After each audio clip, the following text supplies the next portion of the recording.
Hey, welcome back to Fleet Friday. Hi, I'm Chief Barkley, and today we're going to cover Tanker 3, our 1992 Oshkosh Hemet 8x8 all-wheel drive vehicle.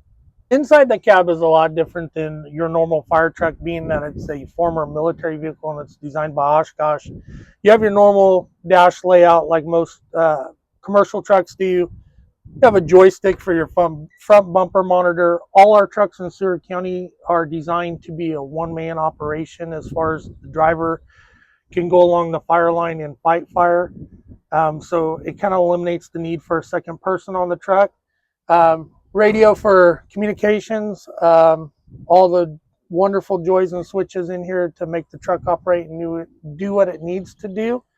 Up here we have our thermal camera that's mounted to the front bumper monitor, so that way they can see any heat out in front of them, be able to monitor as we're mopping up the fire line on a wildfire and see where those hot spots are out there. Fan for the driver. As you can see, this truck doesn't have air conditioning, so we have a fan for ventilation reasons. And throttles for the pump, allows the operator to see what they're flowing at and so forth. On the side of the truck, you'll see we have a real line, what we call a red line, used for mop up if we got to get out and get into some debris and stuff, if we're not in a mobile attack and we've got to get out put boots on the ground. So we have a real line here. It's got about 50 feet of hose that we can use to get off and get to where we need to go with it. Back here you'll have a storage compartment. You guys can put gear in or excess hose or whatever they may need to do. You can see here it's a pretty large fuel tank.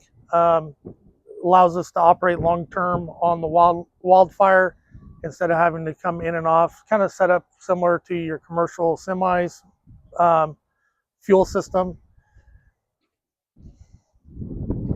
So back here we've got two cross lays. One's got a 2-inch supply line we can use to offload water onto other trucks or load water onto this truck. We have a 1.5 inch cross lay, so if we have to bring this into a hard to reach area, something that's in rough terrain, we can still fight structure fires with that, or vehicle fires as we need to go. Back here, you know, if you're a buff on military trucks, on this used to be a fuel truck in the military. It had a big enclosure with all their pumps in it. When this was outfitted for firefighting, that was taken off and redone. Some of the original manifold is still here. It's just been converted over to firefighting. So then we have our inlet here that's a 2.5 inch connection. And then we have a hard suction line here that we can do where we got to suck water out of a stock tank or a creek or a pond or something like that.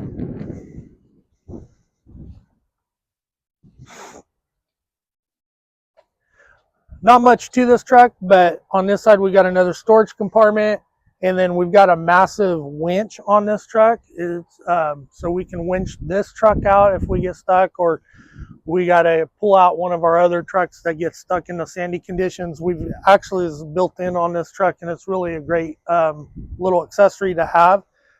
We've probably only used it once, but it's great to know that it's there. On the side here, you can see we've got another 2.5 inch inlet.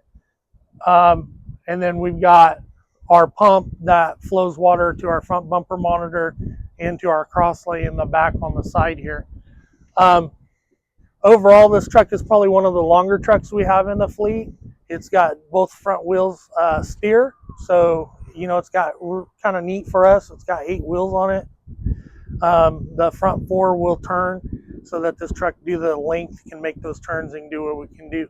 It's got some off-road lighting on top, both sides in the front, and you can really see the angled nose on it that allows us, when we're coming down into ravines and stuff, to be able to get around. It's got the height on it. It does well in the wildfires, being off-road and doing what we need to do.